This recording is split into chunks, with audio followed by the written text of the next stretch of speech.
What's the color of this wall?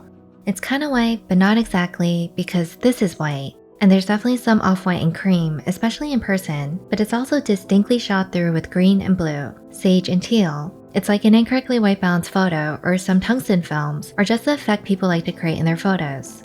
The whites in Edward Hopper's paintings are sometimes cooler or warmer, more green or neutral, but rarely stark white. White balancing is adjusting the colors of an image so the whites look white. It can be done in camera or in editing on the axes of color temperature, measured in kelvins from blue to yellow-orange, and color compensation, which adjusts the tint towards more magenta or green. If you auto-white balance a self-portrait in Photoshop, forgive me Hopper, this is the result. It's so much more magenta, dramatically changing the atmosphere, making the painting colder and Hopper's complexion more pink. It's like a switch in the season. We'll talk more about film colors and the story of green in a bit, but first, it's hard to understate Hopper's influence on photography and film, even though he didn't take photos. I'm willing to bet some of your favorite photographers or filmmakers, or their favorites, have been directly inspired by his art. Many, from Gregory Crutzen to Wim Wenders, have said as much. Not to mention all the direct homages, references, recreations, and parodies. So why has this painter been so influential to the world of images? There's a lot of superficial similarities between different genres of photography and Hopper's paintings. His cityscapes of New York City, his home for almost 60 years, can be compared to urban photography. Some of his scenes will be familiar to New Yorkers even today. Bridges, brownstones and row houses, Washington Square Park. Sometimes he zooms in on life's in-between moments of strangers, the way a street photographer does. Candids, if you will.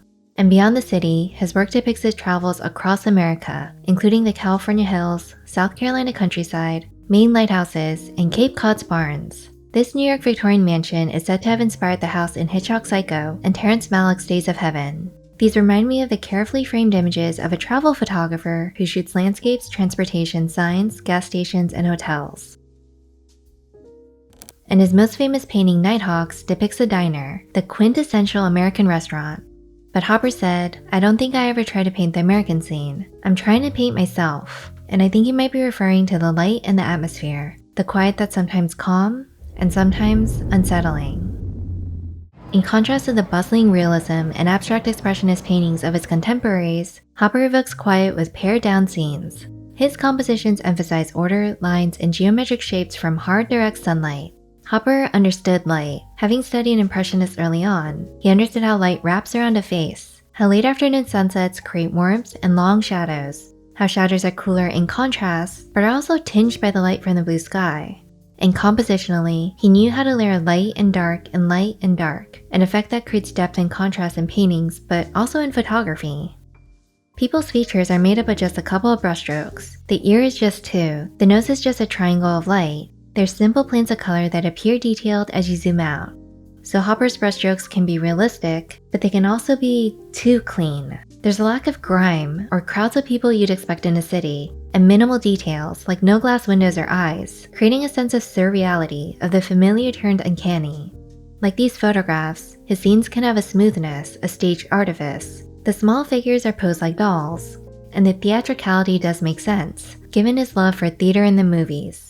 Hopper influenced film noir, and film noir influenced Hopper. There are visual similarities, low-key lighting with deep cavernous shadows, mysterious figures in hats, cities under the cover at night. But as director Guillermo del Toro points out, the genre of noir is more than dark streets. He says, it's the poetry of disillusionment and existentialism, the tragedy that emerges between the haves and have-nots, and the have-nots are trying to breach their ambition through violence, and ultimately, worshipping a hollow god which is money. So therefore, it's literally an exploration of the flip side of the American dream. So like noir, Hopper reflects on the dark cynicism and atomization of modernity and the resulting divides between people. People are alone or physically together, but alienated from each other, hardly interacting, lost in thought. And you yourself are alienated, because where are you in this painting? Physically, where are you as the viewer? You're not seeing the scene from the ground, but floating, an unreal, omniscient ghost. Hopper stood tall at 6'5", but not this tall. He did, however, paint scenes from the elevated L train. Oftentimes we're not even inside the scene, but peering through the windows from a distance, separated from the subject by another degree. Photographer Gregory Crutzen, too, uses a high point of view, with some of his most recent work shot from about 20 feet in the air. He creates film-scale sets in small towns and suburbs. As he puts it, my own work comes back again and again to the American dream and its darker inverse. The elevated camera, crafted lighting, multiple exposures, dream logic set design, and ambiguous characters all form a surreal tableau. There are no easy narratives here, but an atmospheric tension and layered emotions. Many see dread, eeriness, isolation, and despair in his work, but Crutzen sees hope, too, especially in the light and how figures seek it out. Which brings us back to this noir scene of Nighthawk seeking refuge in the warm island of light that spills out into the empty city in rays of teal, and what Olivia Laing calls icy green. The hopper color, the color of urban alienation, inimical to human connection, maybe even to human life. Green is a contradiction. Green is nature, the sea, the environment, as in to go green, so it has associations with vitality, hope, and life. Ironically, common green pigments used to dye plastic and paper can't be recycled or composted without contaminating the other items. So green can also be toxic, or literal poison, as was the case with Scheele's green and Pérez green, arsenic-laced pigments that leach sickness into people through paint, textiles, clothes, and wallpaper. Add to that green as radioactivity, aliens, witches, envy, American money, and the American dream. In film too, green is multifaceted. It can be warm and whimsical, or warm and grungy, intense, raw. I also find film stocks and color grades that lean green and warm can look like a memory, nostalgic like old film photos. But when it's bluer, green plus blue creates cyan. For reference, this is more of a true blue, and this is cyan, the atmosphere of the cold, wet, supernatural Pacific Northwest in twilight, and of ominous, inescapable dread in the ring. This effect was created with filters and tungsten film. Film stocks balanced for warm tungsten lights have a blue cast in daylight. But as for green specifically, images can be inadvertently green due to incorrect film scanning, underexposure, or the type of light.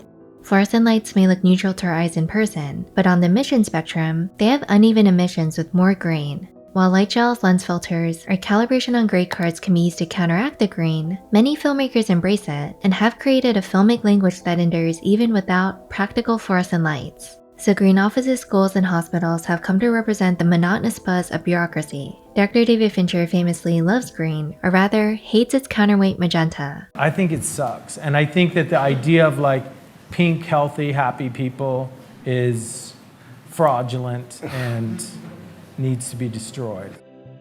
He and many other filmmakers use a green palette for the seedy underbelly of a city at night, an effect likely originating from the blue-green, mercury vapor streetlights that were common in the US in the mid to late 20th century, but less so today. Olivia Laing again puts it best. There is no color in existence that so powerfully communicates urban alienation, the atomization of human beings inside the edifices they create, as this noxious pallid green, which only came into being with the advent of electricity and which is inextricably associated with a nocturnal city, the city of glass towers, of empty illuminated offices and neon signs. So on one level, green represents a feeling that you're not even real when you're surrounded by and invisible to millions in a city, that modernity has left you cold. But as a symbol for renewal, as a color made up of cold and warmth, green is never just one thing. So just as it's the desolate isolation of modern life, green also colors our connection to nature, to our memories, and to each other.